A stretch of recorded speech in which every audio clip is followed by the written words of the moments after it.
Jóvenes, buenos días, soy el profesor Iván Cornejo de Fundamentos de Control.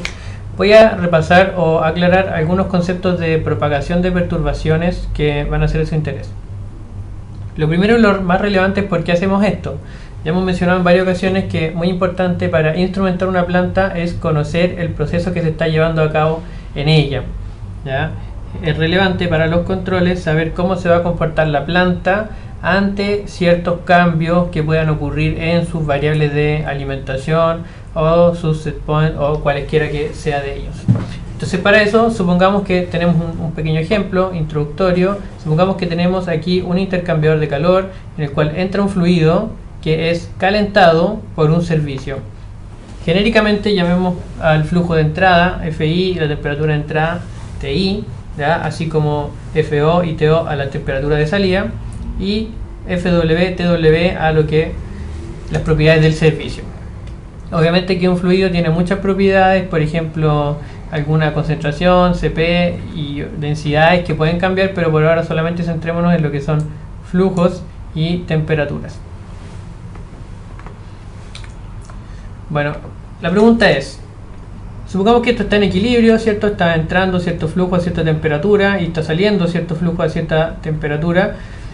¿Qué pasa con la temperatura de salida si de repente disminuye la temperatura de entrada? O sea, si yo grafico a través del tiempo, tenemos la temperatura de entrada súbitamente disminuye y queda abajo, ya queda más baja. Ese es el tiempo y aquí tenemos la temperatura de entrada. Entonces, bueno, ustedes saben a través del balance de materia y energía que si esto es un calefactor, como había mencionado, un fluido que está siendo calentado por un servicio, si esta temperatura disminuye, es prácticamente intuitivo para ustedes decir que la temperatura de salida también disminuye. Eso está súper bien, pero realmente viene de los conceptos del balance de materia y el balance de energía. Acá el balance de materia es bien simple. La masa que entra por esta parte del intercambiador, por el lado de los tubos, es la misma que la masa que sale. Entonces no hay mayor misterio ni mayor información en cuanto a las temperaturas desde el balance de materia. Pero si es del balance de energía, yo puedo saber qué es lo que sucede si es que hay un cambio de temperatura de entrada, qué es lo que pasa con la temperatura de salida. En este caso, disminuyó la temperatura de entrada y la temperatura de salida disminuyó. ¿Qué pasa ahora si es que con la temperatura de salida, si es que el flujo disminuye? Ahora sí que está involucrado el balance de energía. Como sabemos, ahora el calor que yo estoy recibiendo va a estar siendo recibido desde este servicio, ¿cierto? Va a estar siendo recibido por una menor masa. Por tanto, la temperatura de salida va a aumentar. Ya, no hay ningún problema ahí en saber intuitivamente que eso es lo que sucede. Pero ahora viene una consulta un poquito más donde hay que analizar qué pasa con la temperatura de salida si es que tanto el flujo de entrada como la temperatura de entrada disminuye. Ya sabemos que cuando el flujo disminuía, ¿qué es lo que pasa? ¿Qué es lo que pasaba con la temperatura de salida? Aumentaba, ¿cierto? Pero cuando esta temperatura disminuye, ¿qué pasa? Con la temperatura de salida también disminuye. ¿Ya?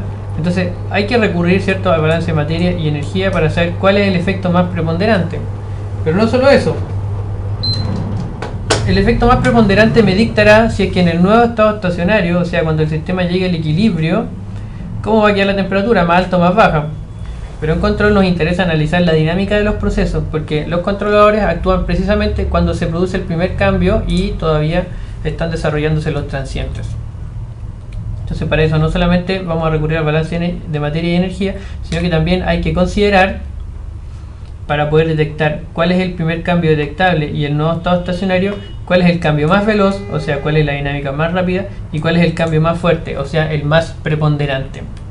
En este caso, para saber cómo finalmente queda la temperatura más alta o más baja ante los cambios la disminución de flujo y de temperatura, hay que hacer el balance de materia y energía y eso nos va a decir.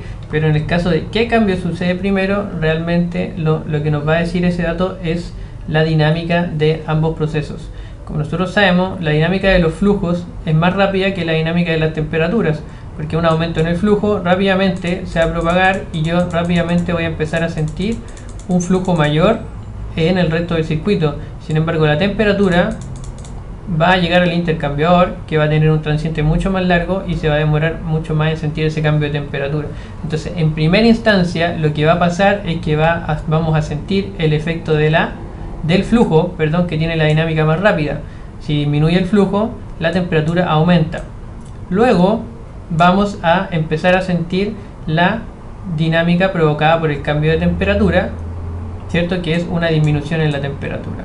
Entonces, ¿cuál es el nuevo estado de este escenario? Lo va a decir el balance de materia y energía. Para eso tengo que saber de qué magnitud fue el cambio en el flujo y el cambio en la temperatura de entrada.